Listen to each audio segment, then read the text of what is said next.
अब हम देख रहे हैं कैसा ये ट्रायंगल बनाना पैटर्न, ठीक।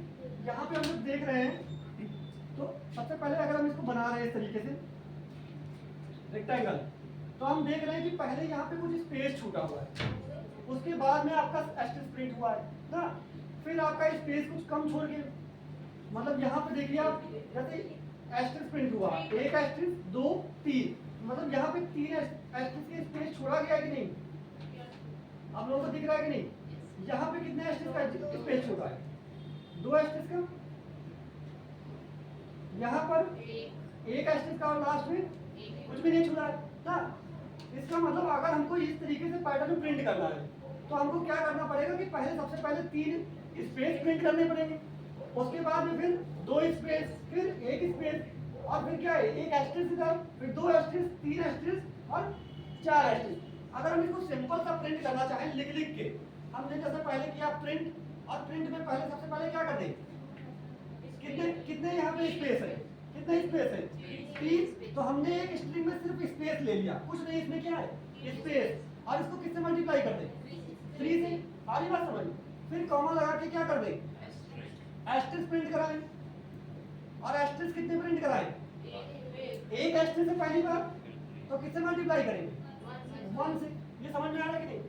अगर हम ये दोबारा लिखेंगे, नई लाइन से हमको चेंज करना है, लाइन चेंज हो गई ऑटोमेटिक, ठीक। अब क्या करें, इस स्पेस को कितना कर दे, 2, और कॉमा लगा के इस एस्टेरिस्क को कितना कर दे,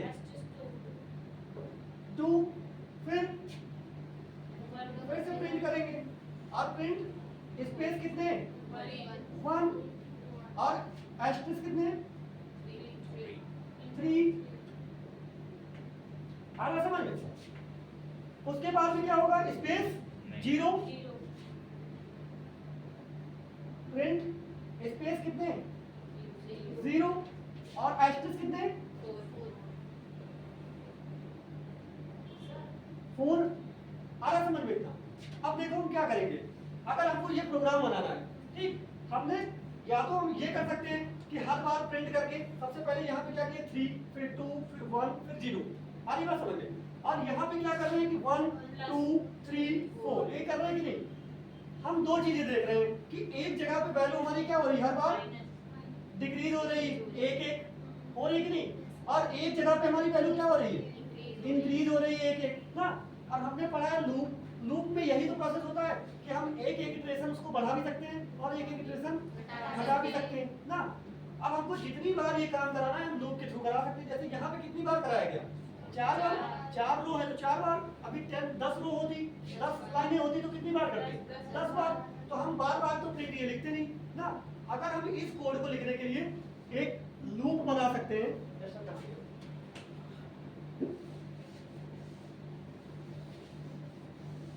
हम इसके लिए क्या करें कि एक लूप चलाएं। लूप हम क्या चला रहे हैं, हमने चलाया फॉर लूप, और कहां से चलाएं, I for I in range, और रेंज कहां से रहेगी आपकी, 0 से कितनी, अब जितनी लाइनें हैं 1 2 3 4 तक है, तो कहां तक चलाएंगे, 0 से 4, कोई दिक्कत है इसमें।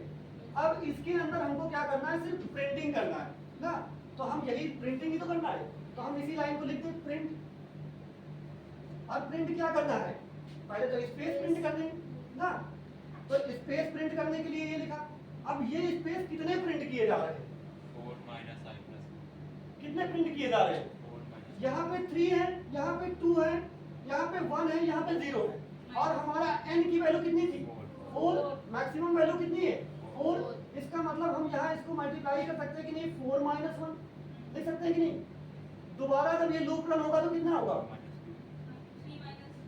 3 4 माइनस, सबसे पहले 4 माइनस कितना, अगर हम पहली बार प्रिंट करेंगे जैसे हमने 3 लिखा है तो इसको ये भी तो लिख सकते हैं 4 - 1 लिख सकते हैं। दोबारा करेंगे तो क्या लिख सकते हैं, 4 - 2 लिख सकते हैं कि नहीं।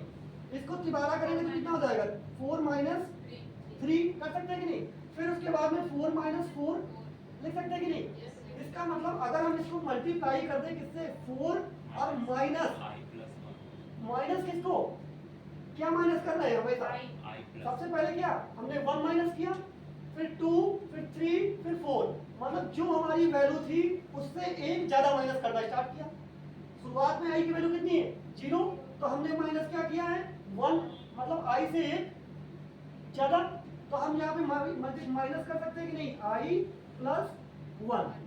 ये लाइन समझ में आई कि नहीं? अगर हमने ये लिख दिया कि 4 से माइनस करें i प्लस 1, हमको इतने स्पेस प्रिंट करने हैं। कितने करने हैं कि 4 से माइनस करें i प्लस 1। शुरुआत में वैल्यू i की कितनी होगी 0। अगर i की वैल्यू 0 है तो ये क्या करेगा, आपकी स्पेस प्रिंट करेगा 4 माइनस i प्लस 1। 0 प्लस 1 कितना होगा 1, तो 4 से कितना सब्ट्रैक्ट करेगा 1, तो कितनी वैल्यू बची 3। तो मतलब पहली बार में कितने स्पेस करेगा 3, और यही 3 ही तो हो रहा है। दोबारा i की लूप की वैल्यू बढ़ेगी, i की वैल्यू क्या हो जाएगी 1, i की वैल्यू 1 हो गई तो ये क्या करेगा 4 माइनस i प्लस 1, मतलब 1 प्लस 1 कितना होगा 2। तो 4 से 2 माइनस होगा तो कितना बचेगा 2। तो ये मल्टीप्लाई क्या कर देगा, स्पेस कितनी बार प्रिंट करेगा 2। तो यहाँ पे 2 ही स्पेस तो करेगा, सारी समझ गए। फिर इसी तरीके से i की वैल्यू 3 होगी, और 3 होने के बाद में क्या करेगा 4 minus i plus 1, sorry i की वैल्यू कितनी होगी 2, तो 2 प्लस 1 कितना हो जाएगा 3, और 4 से 3 माइनस करेंगे तो कितना हो जाएगा 1, और 4 से जब 1 करेगा तो मल्टीप्लाई, जब 4 से कितना 4 से 3 किया तो कितना 1, और 1 मल्टीप्लाई करेगा तो स्पेस कितना है यहाँ पे 1 ही तो है। इतनी समझ में आ रही की बात? अब हमने स्पेस तो प्रिंट कर दिया, लेकिन यहाँ पे हमको एस्टेरिस्क भी प्रिंट करने हैं, और एस्टेरिस्क जो हम प्रिंट कर रहे हैं वो कितना है, पहली बार में 1, फिर 2, फिर 3, फिर 4। i की वैल्यू पहली बार में कितनी है 0, दोबारा 1, फिर 2, मतलब i से हर बार एक ज्यादा कर रहे हैं कि नहीं। तो हम सिंपल से यहाँ पे ये भी तो लिख सकते हैं, कॉमा लगा के एस्टेरिस्क प्रिंट कर दें, और कितने एस्टेरिस्क प्रिंट कर दें, हर बार i प्लस 1, i प्लस 1 से क्या कर दे एस्टेरिस्क मल्टीप्लाई कर दे। ये लिख सकते हैं कि नहीं कर, नहीं समझ में आ रहा है? अब ये क्या करेगा कि i की वैल्यू 0 है तो पहली बार में 0 प्लस 1, मतलब कितने स्टार 1 प्रिंट करेगा, तो पहली बार में 1 ही स्टार तो है। दोबारा i की वैल्यू कितनी होगी 1, तो ये 1 प्लस 1 कितना हो गया 2, तो कितने स्टार प्रिंट किया 2। तीसरे राउंड में i की वैल्यू 2, तो 2 में 1 जोड़ेगा कितना हो गया 3, और 3 स्टार ही तो है। अरे समझ, और लास्ट में कितने 4। ये क्या था पैटर्न प्रिंट का सिंपल कर लिया।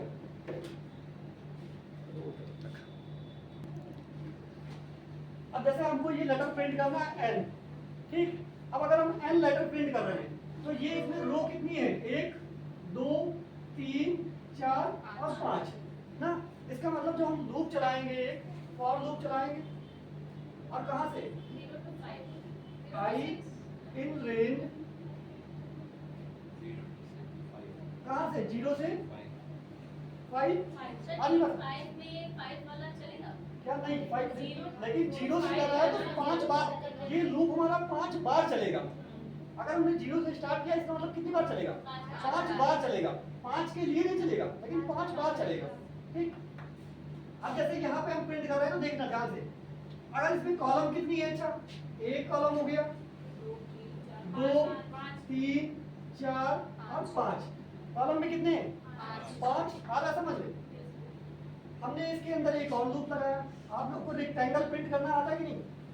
अगर हमको इसको सारे मान लेते, ये सारे फिल होते, ये भी होता, मान लेते हम जहां नहीं प्रिंट कर रहे हैं वहां पे सर्कल बना देते हैं।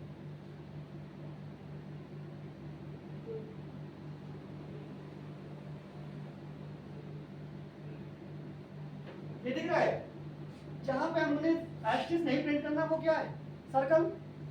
अगर हमको ये पूरा देखना हो, रेक्टेंगल बनाना हो, तो इसमें रो है कॉलम है, और रो कॉलम हमने बनाना फिर सीखा है कैसे, 2 लूप लगा के नेस्टेड लूप ना। इसके बाद में हम क्या कर रहे हैं, एक लूप और लगाते हैं।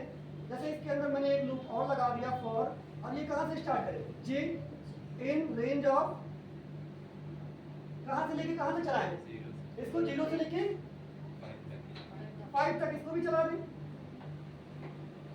अब इसके अंदर हमको प्रिंट कराना है, लेकिन क्या सबको प्रिंट कराना है, नहीं प्रिंट कराना ना।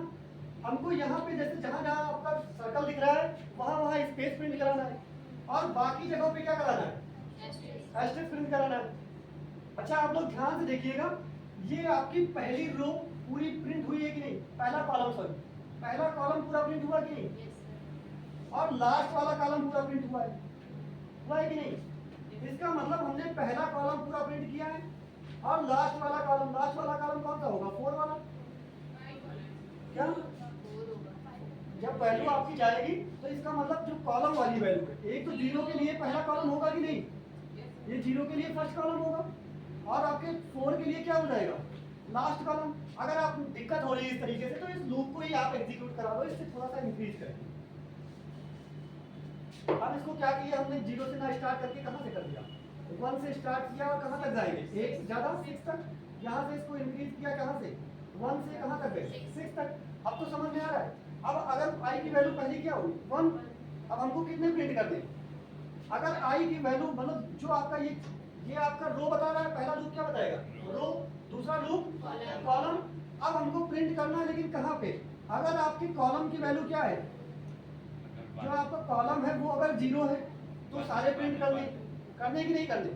अगर आपका कॉलम क्या है 5, अगर 1 है तो सारे प्रिंट करने, और आपका क्या है 5 है तो सारे प्रिंट करने।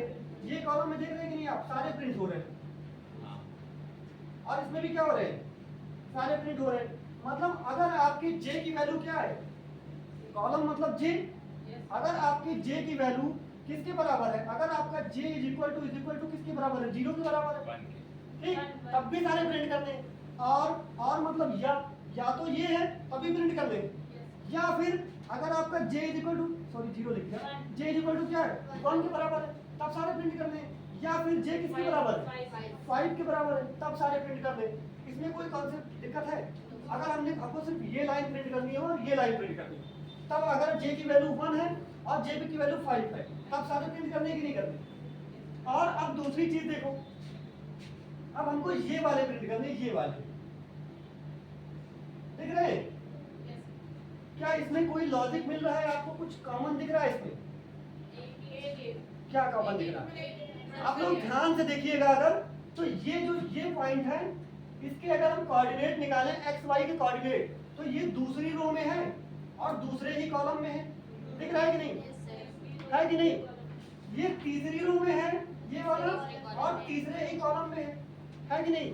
इसी तरीके से ये चौथी रो में है और क्या है, चौथे ही कॉलम में। और समझ में आ रही कि नहीं, इसका मतलब जहां जहां हमने ये वाले प्रिंट किए हैं वहां पे आई और जे की वैल्यू क्या है, इक्वल है, मतलब जो आई की वैल्यू है वही जे की वैल्यू है।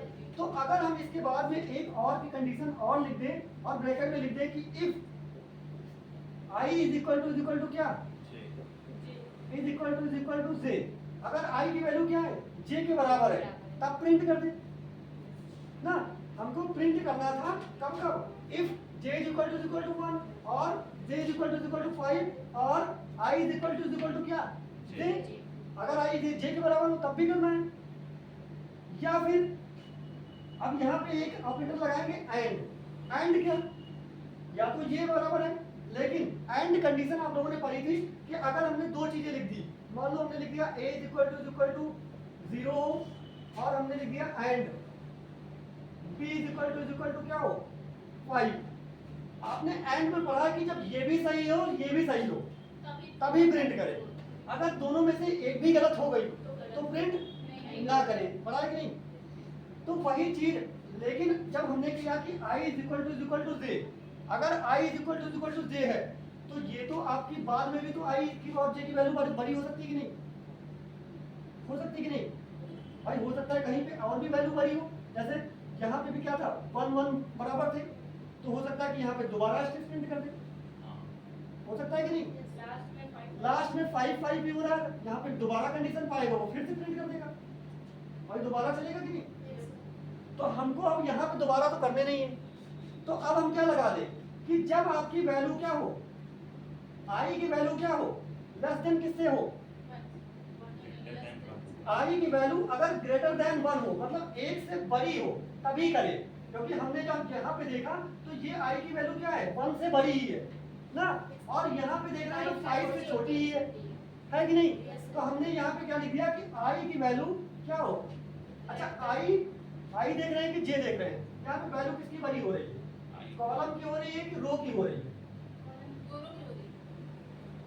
यहाँ पे जो वैल्यू आपकी किसी कॉलम के हिसाब से देख रहे हैं ना, कॉलम किससे बड़ा है, ये पहला कॉलम हुआ, ये दूसरा कॉलम, मतलब कॉलम किससे बड़ा है। तो हमने यहाँ पे कॉलम जो चेक किया, हमने कहा जब जे की वैल्यू क्या हो, ग्रेटर देन किससे हो 1, तब ये कंडीशन जब सेटिस्फाई हो साथ में ये भी हो तब करे, नहीं तो नहीं करे। अगर आपकी कॉलम की वैल्यू 1 से 1 के बराबर है तब क्या करेगा, नहीं, तब नहीं करे।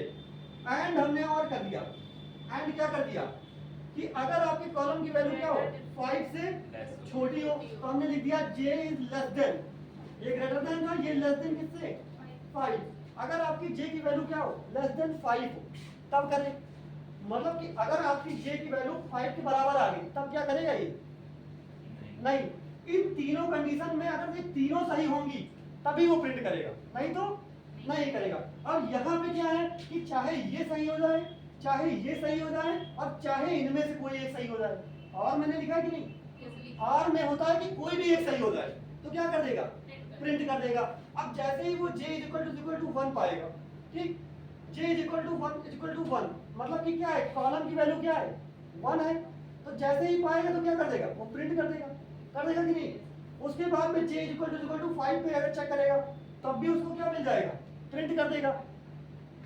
और उसके बाद में अगर उसकी value i equal to j मतलब i की वैल्यू j के बराबर है तब अब यहाँ पे वो तीनों चीजें चेक करेगा। पहले उसने देखा क्या कि i की वैल्यू j के बराबर है, इस एस्टेरिस्क को प्रिंट करने के लिए वो 3 केसेस देखेगा। 3 केसेस कौन कौन से देखेगा, सबसे पहले चेक करेगा क्या i की वैल्यू j के बराबर है, तो हाँ है, ठीक, सही है। दोबारा चेक करेगा क्या j की वैल्यू बड़ी है 1 से, हाँ j की वैल्यू 1 से भी बड़ी है, कितनी है यहाँ पे 2 है, ठीक, तो 1 से भी बड़ी है, ये भी सेटिस्फाई हो रहा है। फिर वो चेक करेगा क्या j की वैल्यू 5 से छोटी है, हाँ 5 से छोटी भी है, आगे बात समझ, तो छोटी भी है, इसका मतलब ये तीनों कंडीशन अंदर की क्या हो रही है, सेटिस्फाई। जब तीनों सेटिस्फाई होंगी तभी वो क्या करेगा, वहां पे एक एस्टेरिस्क प्रिंट कर देगा। इतना समझ में आ रहा है कि नहीं? अगर इतनी कंडीशन सही हो, हमने इसके अंदर लिख दिया है इफ ब्लॉक बनाया और इस इफ के अंदर क्या है, इतनी सारी कंडीशन लिखी। अगर ये सारी कंडीशन आपकी सही होती है तो क्या कर दे, एक ब्लॉक में लिख दे प्रिंट, और प्रिंट क्या करा दे, एस्टेरिस्क, एक एस्टेरिस्क तो प्रिंट कराना है, क्या और कुछ कराना है नहीं। अदरवाइज क्या कर दे, एल्स केस में क्या कर दे, अगर ये ना हो तो क्या करे, एक स्पेस प्रिंट कर दे, हो रहा है कि नहीं, एक स्पेस प्रिंट कर दे। लेकिन यहाँ पे एक एस्टेरिस्क प्रिंट करेगा, अब दोबारा स्पेस प्रिंट करने के लिए वो लाइन तुरंत छोड़ देगा, नई लाइन से चला जाएगा। तो उस लाइन को ना छोड़ने के लिए हम इसके साथ में क्या लिखेंगे, कॉमा लगा के एंड इज इक्वल टू और डबल कोट। आधी बात समझ में, ये क्या करेगा, लाइन नहीं छोड़ेगा। अब हमको एक लाइन छोड़नी भी, एल्स क्या करा दे इसमें, एल्स, और एल्स के अंदर क्या प्रिंट करा देंगे, स्पेस से प्रिंट स्पेस, दिख रहा है कि नहीं। ये क्या करें, हम इसके अंदर एक स्पेस दे दिए, स्पेस क्या करेगा, अगर ये कंडीशन नहीं, जैसे यहाँ पे क्या ये कंडीशन सेटिस्फाई होगी, नहीं होगी, अगर यहाँ पे नहीं होगी तो क्या करे, वो एक स्पेस प्रिंट कर दे। लेकिन क्या लाइन छोड़ेगा यहाँ पे, नहीं, क्या यहाँ पे लाइन छोड़े, नहीं, सिर्फ स्पेस प्रिंट कर दे। लेकिन लाइन अभी नहीं छोड़े, लाइन कब छोड़ना है, जब वो पांचवा पहला वाला लूप क्या हो रहा है, जब सारे कॉलम उसने एक बार कर दिए तब वो लाइन छोड़ रहा है ना। तो लाइन जो छोड़ने का काम है वो कहाँ करेंगे, इस लूप से बाहर आके इस वाले लूप में आके क्या कर देंगे, एक प्रिंट स्टेटमेंट और लिख देंगे। और ये प्रिंट स्टेटमेंट किसके लिए लिखेंगे, लाइन छोड़ने के लिए। आगे समझ में, नहीं समझ में आया, करके देखना। वो बीच बीच में कमेंट लिख दिया, कमेंट लिख दिया। अब कमेंट